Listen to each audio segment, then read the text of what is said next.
Hi guys, it's Marianne again. So I want to move into the session 2. So first session was around toxic thinking and emotions and what we can do with ourselves when we feel threatened and anxious, etc. So session 2 is about boundaries and empathic ownership. So let me jump into what does that mean. So I want to start off with a metaphor. So I want to direct your attention to these two squares here at the top. It's a metaphor for a yard. So let me explain. So if you understanding of owning a house, we understand that there's lines that makes the land or the yard. The one side is mine, the other side is my neighbor's. So there is a lined space of what is within my control, what is mine, and what is outside of my control, what is not mine. Like for instance, what is the municipality's, or what is my neighbor's piece of land, etc.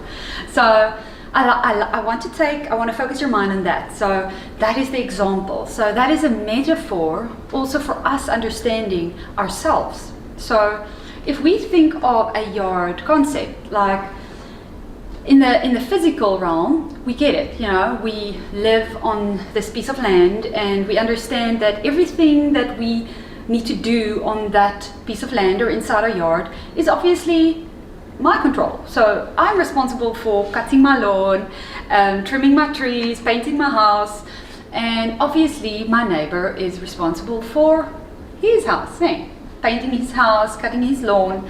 And so obviously now we understand in a physical term of yard, it means we have an understanding of who owns that yard. And if we understand who owns that yard, we know who's in control of that yard, that space. And if we know who's in control of it, we know who is responsible or who to hold responsible. Okay, hold responsible is quite a topic that we're going to get into.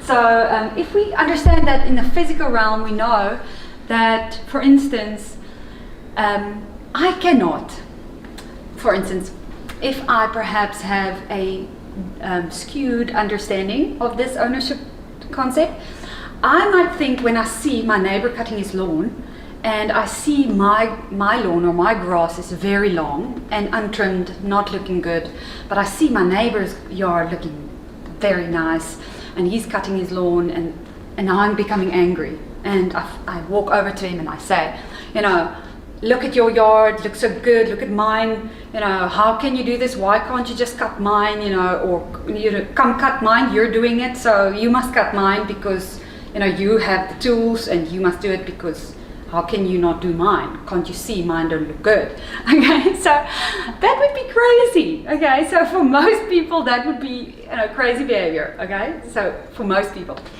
and that's in understanding physically. We can't expect our neighbor to cut our lawn because it's my responsibility. So, but now the thing is, in the psychological or emotional realm, where we have relationships with other people, it is not as clear-cut as in the physical realm. So let me explain that. So let me use the metaphor of two yards next to each other. We have our physical neighbors, right? Two houses. Yet, now I'm referring it to the psychological or emotional realm, the relationship realm. Our neighbor now becomes the person we are relating to or have a relationship with. But the same rules apply here as well. Why does it apply?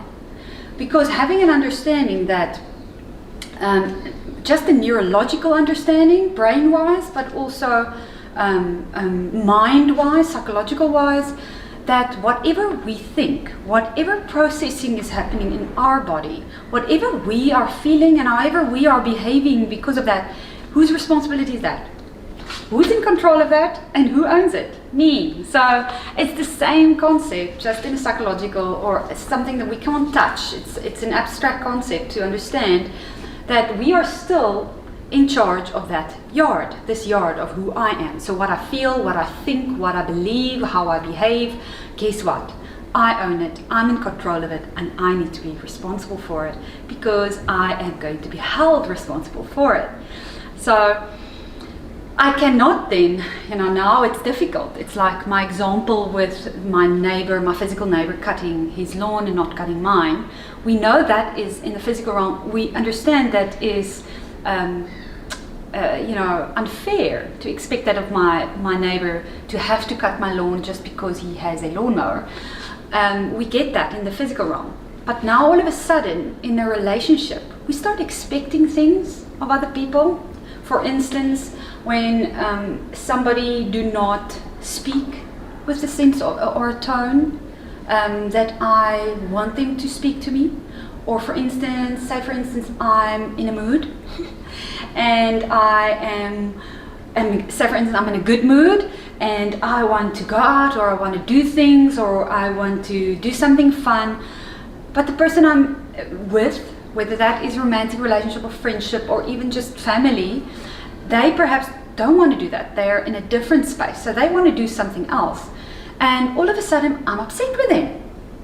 Like, you're no fun, or, can't you ever want to do something with me? Or, why do you respond to me like that? Can't, what is wrong? Is there something, did something go wrong? So that is the exact same thing. That is us expecting somebody else to have to feel like we are feeling. I'm expecting them to cut my lawn. I'm expecting them to fulfill the need of fun or socializing, etc., that I have, forgetting that they're a different yard with a whole set of different stuff happening there.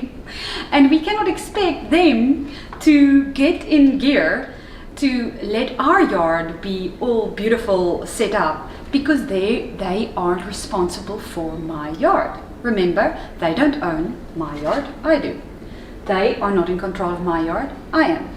They are not held responsible or are responsible for my yard, I am. So the concept of this is that we needing to have an understanding of what is it then I am expecting of people and relationships in my life, and what am I expecting of myself. So for instance, another example, my neighbor, physical neighbor, not cutting his or trimming his tree, and the tree is growing and growing and growing, and all of a sudden it's all tree that's not trimmed, its leaves and its branches falls into my yard. Now the problem is I end up being responsible for his irresponsibility. So that means I'm going to have a conversation with this person. So in that same way, when we experience other people not being responsible for their yards, metaphorically speaking, we are going to have conversations asserting the boundary lines. So this is where the concept of boundary lines comes in. So it is, again, an abstract thing, because in relationships we cannot see the boundary lines. That's what makes it so challenging. But it's starting to understand how I think, how I feel, and how I behave is my responsibility. It's what I can control. And what somebody else thinks, how they feel and how they behave, whose responsibility is that? Not mine. So it's theirs, okay? But the big thing here is, it's not about us throwing the leaves back and the branches and saying, that's your problem, that's your responsibility, keep it to yourself. No, it's not that kind of attitude. Let me show you how then. So if I can fix your focus on my lovely little stickman here, it's understanding if this is me, and my yard, it's me, I'm realizing I am responsible for me. I'm responsible for me, so it's a for. And so whatever is happening within me, I'm responsible for that.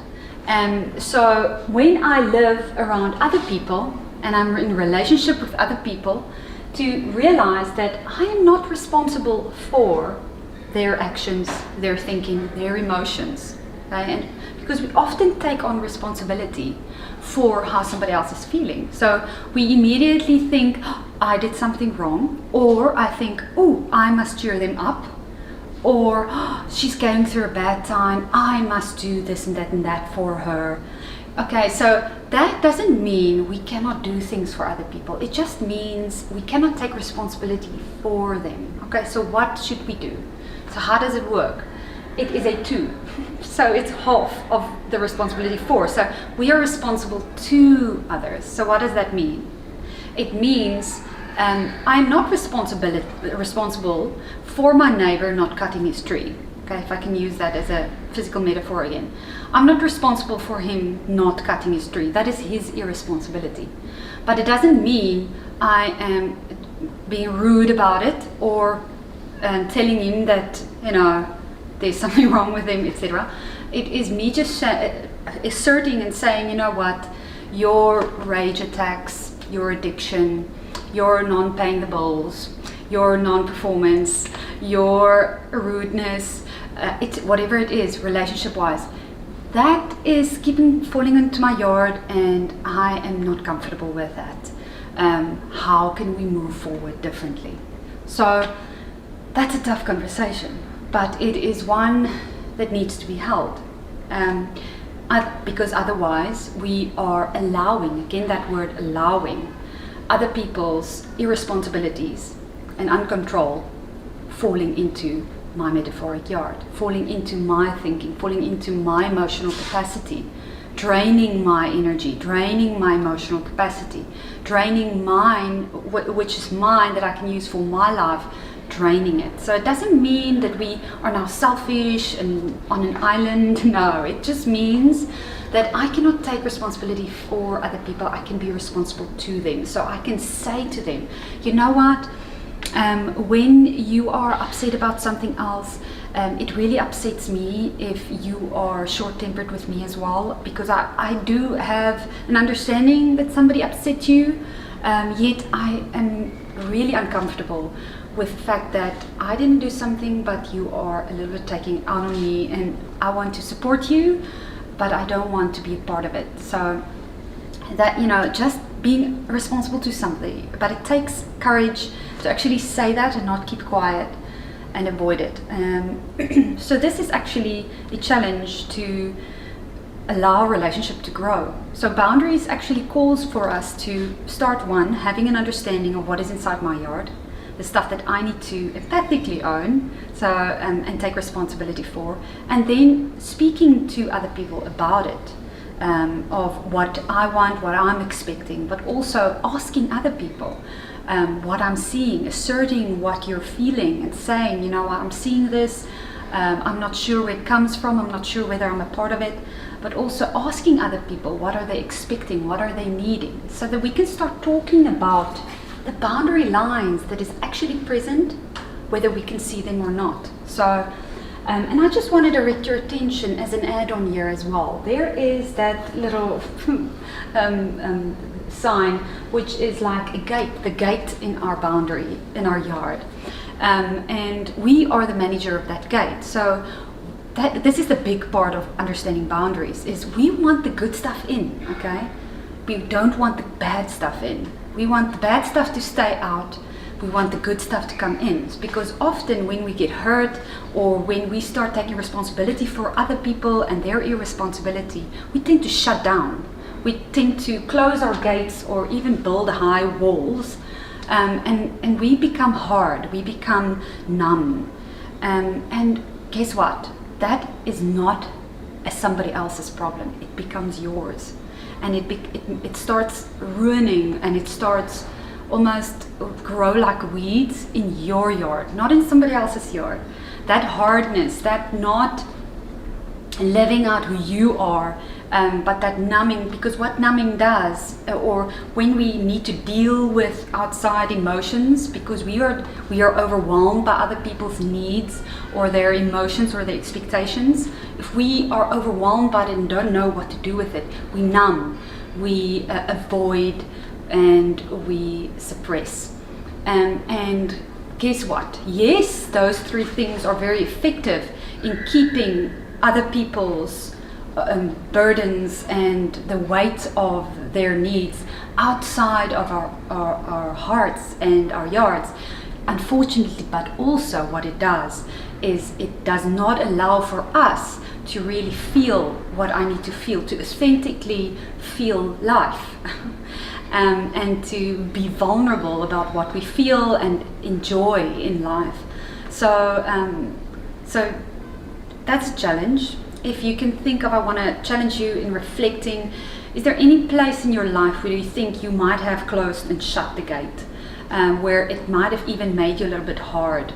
That is where I want to invite you and challenge you to think on, how can I start building my walls, drawing my boundary lines, but start having that courageous conversations of being responsible to the person, saying, I know I may have allowed this kind of behavior for a very long time, but I want to now do stuff differently because I really care about you. That's quite vulnerable. I really care about you, but I want this to move forward a little bit more healthier. So I won't be able to do X, Y, and Z anymore for you. I want you to be able to do that for yourself. How would you like to move forward? How do you feel about that? That is just an example of a boundary conversation. Because you know what? When we are thinking that we need to take responsibility for other people's feelings or their needs, we don't allow them to take the responsibility and control for themselves. And guess what? People start feeling disempowered to know that they can think differently, that they can feel differently, or that they can handle a situation differently, and they start feeling that they always need you or somebody else to do it for them.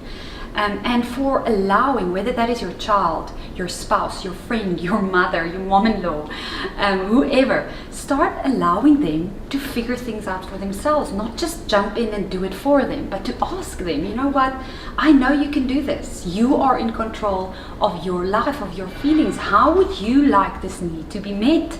And you can support them and even say that I want to support you, but I cannot do this for you, but I believe that you can do this for yourself.